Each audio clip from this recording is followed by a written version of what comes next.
Welcome, guys. We've got a $51,000 Novation case study from my man Mike Diaz out of New York. Mike, welcome, man. How you doing, bro?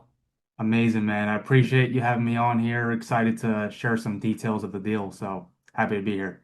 Yeah, man. So, Mike, you're like a OG rainmaker. I remember you came out, you flew all the way from New York out to Phoenix, come chill with us in the penthouse last year. We did the little rainmaker event, my birthday, and you gave me a cool gift that I still use. Gave me that nice cologne, man. Appreciate that, bro. Yes, sir. How long have you been doing novations for now? Well, I started in real estate. It was through wholesaling. So I started that back in April of 2021. But I learned about novations through you. I wasn't a course member as of yet. So I would say maybe early summer 2023 maybe is when I first started, coming into your content, trying to screen record little snippets, to use in my own business and doing Novation since, I would say since that time, maybe the summer of 2023, but Oh, not really okay. having all the resources and the skills until I joined the mentorship. I would say that was maybe early 2024, maybe March. Nice. Yeah, in those early days, I gave a lot of sauce out on there. Like I was doing full calls front to back. Man, there was a lot of people that came to me like, dude, like I screen recorded your thing. I wrote down the script. They had the full thing, you know what I mean? But that's awesome. Like, you know what I mean? For sure. And it's cool. And real estate people and especially wholesalers, like we're very resourceful. You know what I mean? I think that's one reason why you are successful too. Um, Absolutely. is, dude, with these novation deals, I mean, especially this one we're about to talk about, sounds like a couple things unexpected happened. We'll get into that in just a second, but like as far as like your novation business, like what were some early things that didn't go as expected, or some big game changer things that kind of once it all clicked in, it was like, whoa, that made a big difference. Were there any major things like that that stick out? Absolutely. We could be on here all day if I were to name drop, kind of all the things that I was kind of missing within my system. But just to name like a few obvious ones where maybe a lot of the people who see your content don't really know about. So number one, you're always preaching, flat fee listing. So Yeah. I'd say maybe my first three Novation deals, they were all flat fee listings. So that's kind of number one. So just trying to field all the calls yourself, handling showings, reviewing contracts and offers. It can be a lot, especially when you get to the point where you have deals coming from other sources. You're trying to put out flyers here. You got a million calls coming in this way. So I'd say that's probably the biggest one. Yeah. And If you want to learn more about Novations, I actually did a free 6-part series masterclass with Jerry Norton. Check it out right here in my free Rainmaker Novation Discord group. If you want to do deals with us, if you're an active wholesaler, novationjv.com. Our team does more deals with other wholesalers than any other team on planet Earth. Back to the video, let's go. just another thing, as far as like before you even get to presenting your offer, just all the nurturing, and the process that goes into it before you deliver your offer with, Yeah. anchor call, name and low comps, following a systematized process. So once I got all that mixed in into one, you've seen the results just with conversions, people being receptive to it. So I'd say that's the biggest thing. That's awesome, bro. Yeah, those are two big game changer ones too. Like once you got the whole kind of formula, a lot of the problems that you run into when you're just kind of freestyling and do the best you can, it kind of like the formula kind of eliminates that, where you got that structure and that framework where you got them going down the path, man. So For sure. that's awesome, dude. So this deal that we're going to talk about, where was it located?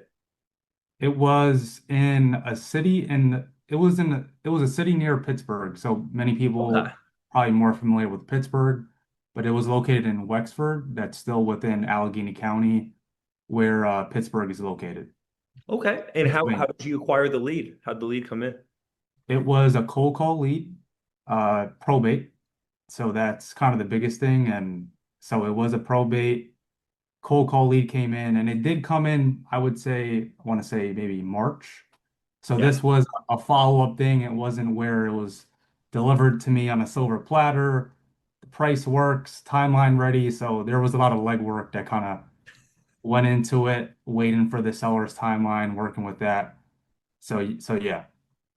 So the call comes in, you're having some initial conversations. Was it the seller's situation that kind of put it off, or were they still going through the probate and there was hoops they had to jump through before they could sell, or? A little bit of both. Mostly with him just being not ready. There's still that emotional attachment a Hmm. lot of times because we do a lot of probate deals and they all have something similar where it's, a lot of stuff in the property. They want like old antique furniture, it had a lot of memories. So keeping that in mind too, like, empathizing with the seller, caring about their situation. Yeah. And once they see that you're genuinely trying to help them, then that's when you see a lot more success. Absolutely. Yeah, people can feel when someone's being taking a genuine interest in them and when they just have commission breath. And with these Yeah, delicate situations too, man. Yeah, we see that a lot in our business too. Is like once they're bought into you, there's a different type of bond and a different type of interaction. And I mean, you're the type of dude too where you just find reasons to empathize with people and how reasons to like them, and you genuinely care too. It's not just a sales tactic. It just seems like for that's sure. the type of dude that you are, right? Absolutely, for sure. And was this one you were working yourself, or was this one of your acquisition guys? So I do have a cold call team. So the cold callers brought it in, and then I do have another acquisitions rep that usually like vets and qualifies the lead. So Nice. whether it's through cold call source or it came from Facebook, I have someone who calls them, kind of confirms they're ready to make a yes or no decision. And Yeah. that's usually the point where I get onto the call and kind of take them through, our process. Okay, awesome. And do you remember kind of what that first call was like with them? Let's see, because when you're doing so many deals, you got to like Yeah. backtrack. There's so many stories and things you got to do. So I would say, uh, it was a really nice guy, by the way, that I was working with. I was dealing with the executor for the estate. It was his father's home. So biggest thing for him was like working with someone genuine that wasn't gonna go and try to change the price at, the 10th hour. Yeah. So conversation was, hey, I just want a fair deal. He wanted it to be a win-win. So it was kind of like perfect case scenario. Like I felt like we had the perfect solution for him. So at that point, initial conversation was, hey, just always finding out what the situation is to see if we'd even be a fit to make an offer. And that is always the point that we're coming into the conversation with a lot of times. So it sounds like he was a yellow personality type. Would you say that's pretty Absolutely, accurate? for Yeah. sure. That's No doubt. classic yellow, what you're saying for sure, bro. Do you consciously think about the personality and types and stuff when you're going through it, or is it something that just kind of you automatically is clicking in, or Absolutely. At first, when I first joined the course, the personality types was something I wasn't like aware of. right? So once I kind of learned just kind of the different personality types, kind of how to speak to each one, still keeping your same process, but know there's little things that work and just Yeah, kind of tailoring it to the specific person you're speaking to. But yeah, just as long as he felt it was someone trustworthy, they were going to keep their word, it would truly be a hands-off transaction, didn't have to lift a finger, spend a penny. I nice. think that was really the selling point for sure. So you were chopping up with him for a while, and do you remember like kind of how you guys got to those kind of critical decision points? In terms of before we signed the contract, or Yeah. Yeah. And was there did his asking price come in already in the money, or was there some negotiation and back and forth? Do you yeah, remember? so if I'm remembering correctly, I know the seller wanted 150 initially. And, long story short, after just kind of having the conversation, we agreed on 105. So that was a real concierge service offer. And the cash offer was, a lot lower than that. I don't remember the exact number, Yeah. but I was just trying to push that concierge service, and we got locked up at 105. Wow. So you negotiated like 50, 45% off. Like that's a massive thing. Awesome. Well, so you got it locked up, and then what happened next? So there was a delay of, I would say, maybe 2 weeks from the point we got it locked up until the point we got it listed. Number one being a lot of times with these probate houses, they're full of furniture. Yeah. So the executor seller that I was dealing with, it was very important for him to have a couple of the items be taken from the AMVETS, I believe it's called. Hmm. Well, it's like a community, they take items, furniture, I would assume for like Goodwill, stuff like that. Oh yeah, So, yeah, yeah, yeah. I know what you're talking yeah, about, the AMP vets. I think that's like a military vets like correct. charity or something. Okay, awesome. Yeah, something along those lines with the AMVETS, but I didn't want to send a cleaner in there, a haul out crew, and they, God forbid, take out something that he really wanted. Yeah. So I explained that to him. So I said, okay, we're working with on or before 60-day timeline. So we can definitely wait a week just so the house presents better on the MLS and it looks better and it's worth the money just to put into it. So from the So point we he signed it, knew you were gonna put it on the MLS. Wouldn't he get mad? Wouldn't he get mad though, Mike? yeah, How do so you ask that? just to kind of answer that, so again, and you preach this a lot, we're not selling it based on, hey, we're gonna list this on the MLS. The main thing is coming across, this is a guaranteed thing. This is your net amount.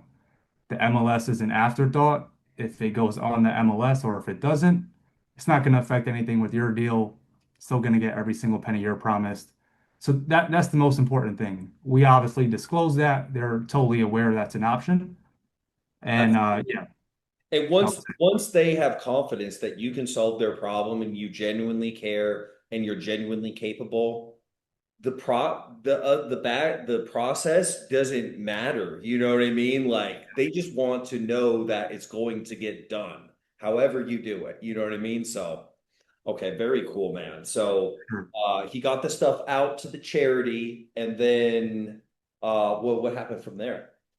So we paid all in expenses, it was 3,200 and change. The biggest expense usually with an ovation in general is going to be your whole out. So a lot of the times with these properties, I like to do as is novation where, I'm not making any significant renovations, I'm not really painting. Kind of bare minimum is usually haul out, cleaning, and that's about Yeah. it. So we did the haul out. Um, we got the pictures, and shortly after we were on the MLS. So that was from the point we signed till we were live 2 weeks, and then I'm pretty sure a day or two after, that's when we received an offer on the property. Oh, okay. And the agent that you worked with, is that someone you'd worked with before, or is that someone that you found fresh when you got this one? Someone we worked with before and done a ton of other deals with.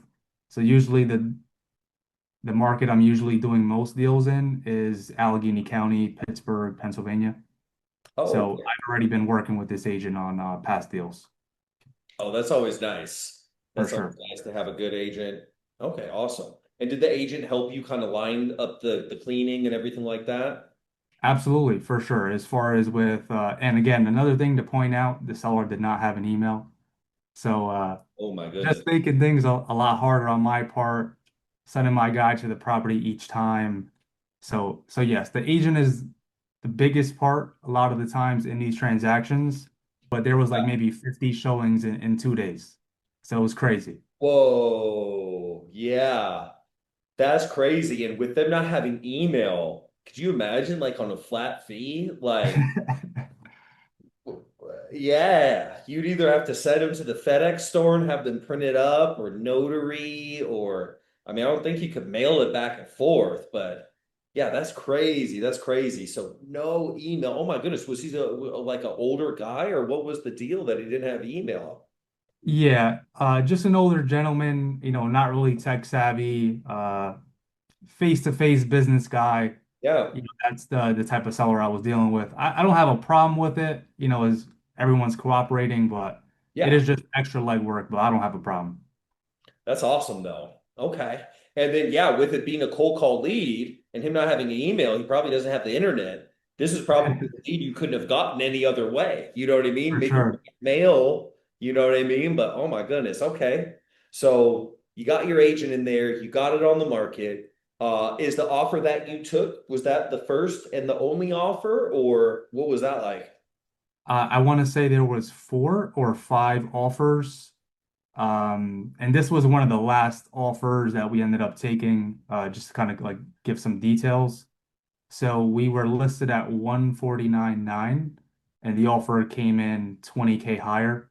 So we ended up signing an offer at 173.45 and What? it was a line of credit. So it wasn't any like serious inspections or anything like that. So it was kind of Oh. a no-brainer. It's like same as cash, basically, right? Right. No lender contingencies. That's killer. So, we talk about that a lot, like in the training of, pricing it aggressively. So you get lots of activity early. You get, a good experience for the seller where it moves quick. And then you have options with your buyers rather than like if you try to price it at the top of what you think it'll sell for. If you do get an offer, then they can beat you up in the inspection period and all that. Is that kind of like do you always try to kind of price it low and get lots of early activity and get Oh, that for up sure. here? Yeah, the biggest thing I'd say was kind of learning and just like in the early stages of doing novations, definitely putting an emphasis on other active listings to see, what your competition is.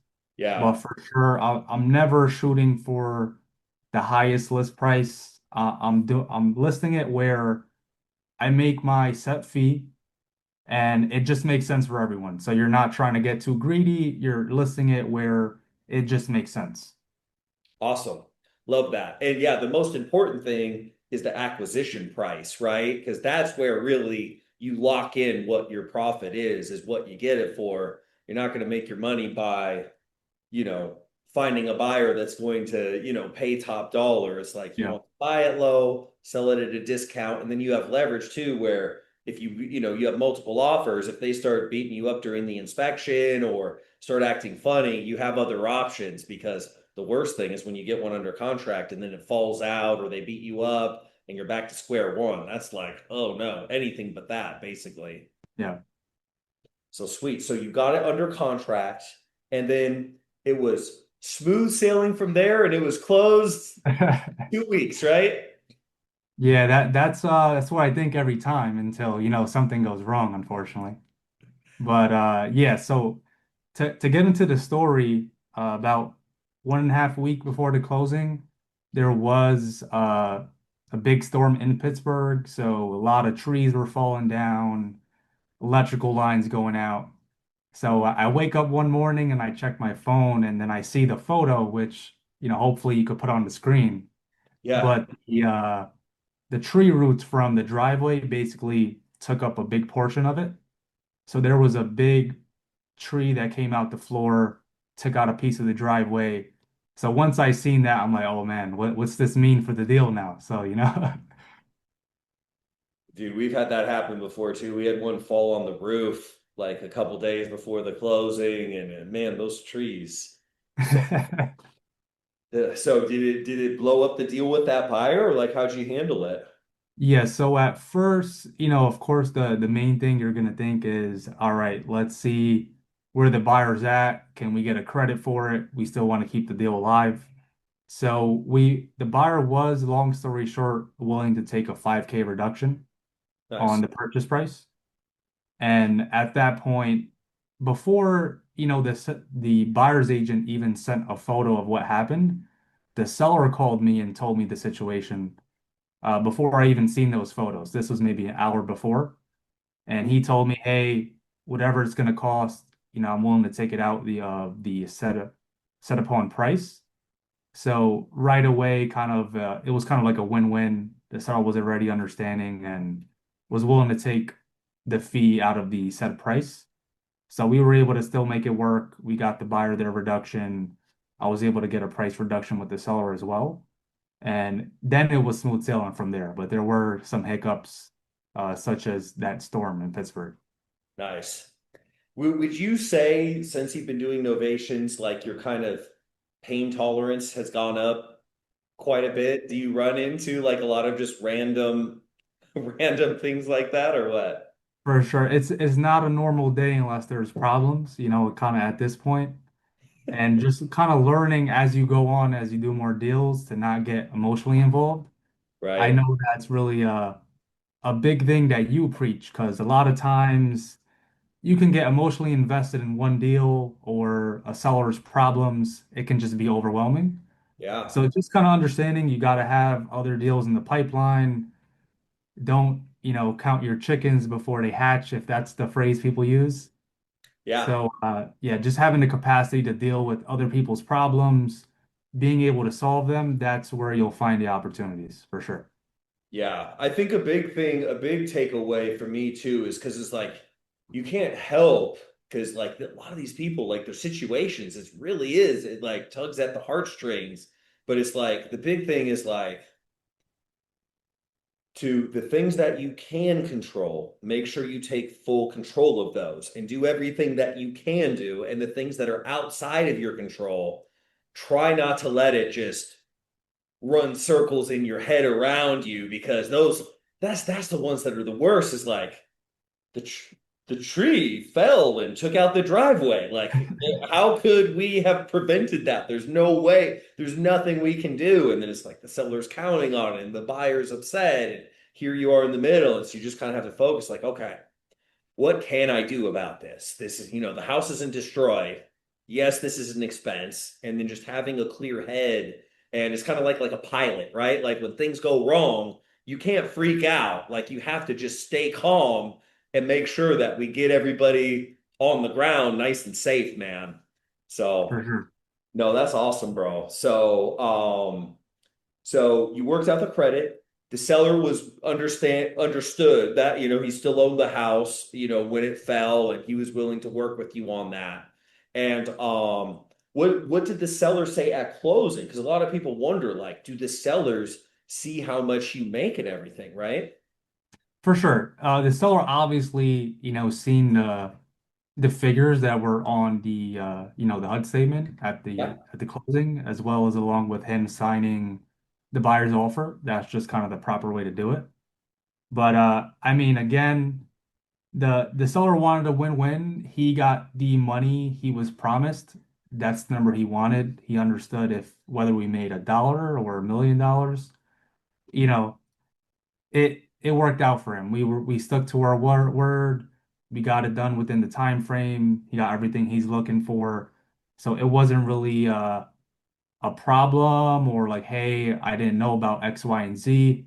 Right. Everything was transparent from kind of day one. So it wasn't no problems with the seller. Awesome. Yeah. And I've noticed that too. A lot of times, even on the bigger fees, like they like cheer you on. You know what I mean? Because if you really give them that 5-star experience and you're empathetic and the things that are important to them, you make sure that you cater to. A lot of times, like I've even had sellers say, like, hey, like before we get our offer, and hey, I hope you're doing all right on this one, and I hope you make a couple bucks on this. So that's awesome, dude. Yeah, that's a very interesting situation. I'm sure with you been doing novations from this for this long, this probably ain't even in your top five of like crazy things that have happened, right? Oh, yeah, You for got some sure. stories, but Absolutely. what percentage of your deals right now would you say are novation versus traditional wholesale? Maybe 45% are novations, I would say. Wow, okay. So about half and half. Yeah. And are you targeting for wholesale and then the ones that don't work for wholesale you novate, or do you have like separate campaigns that this is my novation, this is my I wholesale? would I would say everything falls in, hey, this is just a lead, and Yeah, then kind of tailoring it to property condition, situation, timeline. So I wouldn't say there is a way to only get novation deals. It's just kind of, hey, this makes more sense for a cash deal. This one would work as a novation. So I would say to answer your question, it's a deal by deal, lead by lead basis based on what's going on. Very cool. Yeah, because we target for motivation, and then the property is going to determine wholesale or novation, right? It's For like sure. awesome, man. Well, dude, this was a cool deal. I'm definitely excited to get to chop it up with you. Like, what if if people want to get in touch with you, maybe they want to do some deals, or what is it that you're looking for, and how can people get a hold of you? For sure. I would say the main way to get a hold of me is through my Instagram. That is Mike Diaz official, Diaz Diaz. So if you hit me up on Instagram, happy to chat, share value any way I can. And if anyone is looking to do more innovation deals or just want to get an idea on the process, happy to chat, help people out, and make some money together for sure. Awesome. And you said one of your kind of bread and butter markets is around the Pittsburgh area and that county there. Do you have any Correct. other ones where you're really set up for? Is that kind of your main one, just in case people come across these deals where they could send it to you and kind of hit the easy button? I'd say Pittsburgh and Philadelphia are kind of like the markets that I know well. We're still doing deals in like Cleveland, Ohio, Columbus, Baltimore. But if there's an opportunity, that works for innovation, we have the bandwidth to figure it out. We've done multiple innovations. So if there's any help wherever the lead is, I'm sure we can make it work as long as, you know, the numbers are there, property makes sense, etc. So what would you say to the people that maybe have heard about novations? They've been dibble dabbling in YouTube University. Maybe they've tried one or two where they're kind of in the position you were before, like we kind of linked up. What would you say to them on what some good next steps are and like kind of why? Good next steps for people wanting to do more innovations, right? Yeah. I would say definitely teaming up with someone who has a dialed in process, especially if you're still trying to do innovations yourself and figure out that process. If you have a qualified opportunity, maybe doing a deal with someone within the community or just knows that whole process. So they can kind of get that hands-on experience on how every step works from A to Z. So working with someone credible who's done it before, can show you HUD statements of actual deals closed. I say Right. that's the biggest thing. And yeah, just focusing on that process. There are a lot of, intricate things I learned within the course that kind of were a game changer. And just from the outside looking in when I first started, I don't think there was any way of me figuring out all the other stuff without being in the course. Yeah. Yeah. I mean, you probably would have eventually got it, but it's a lot of trial and error. You know what I Uh, mean? Because yeah. yeah, man. Yeah. What percentage of your deals do you think that you put money in? Like out of your novations, what percentage of them require money versus ones that you can do without putting any money into it? The standard, usually only money you'd have to put into most of these deals are, I'd say, haul out would be like kind of the only one. So that's kind of the ideal property, like doing Yeah, novation where it needs roof, electrical, plumbing, probably not the fit for the route I'm trying to take. So usually the opportunities I'm dealing with that I think are fit for novation, very minuscule. So a haul out, depending on how big it is, how much stuff is in there, yeah, probably looking at anywhere from maybe 1,000 to 3,000, depending on how much is needed. But a lot of times with a lot of the deals we do, there's not $1 out of pocket. Maybe yeah. a die test fee for the municipality, something like that. But very minuscule fees. A lot of the times you can be no money out of pocket. Awesome. We're kind of in the same boat. It's either like a clean out or helping the seller move because a lot of ours are like owner occupied. So that's another one. But I don't try to make the house pretty. Like I don't play like HGTV. I just try to get it clean and ready for someone to move in. But I don't know. I've done it a couple times where it's like, oh well, if we can do this in the kitchen or fix this bathroom. But it seems like every time I do that, I'm like, man, I don't want to do Yeah. that again for a while. Like I'm good. I'm good on that because you have ones like this too, where you spend 3 grand, or even ones where you spend none, and you make more than the one that you did jump through all these hoops and tried to play handy Andy on and fix all up. You know what I mean? So it's like, well, now I'm just kind of a hammer looking for nails, and it seems like you're kind of you got your lane, you got your area, you got kind of your criteria, and now you're just running through them basically, right? For sure. I would say two things I kind of left out too that a lot of times they come up is like landscaping, maybe 200 bucks. Yeah. I would say that's kind of and a cleaning maybe if the house is like vacant already. Yeah. So cleaning, haul out, landscaping, 200 bucks. That's probably the only things you need to do. Awesome, man.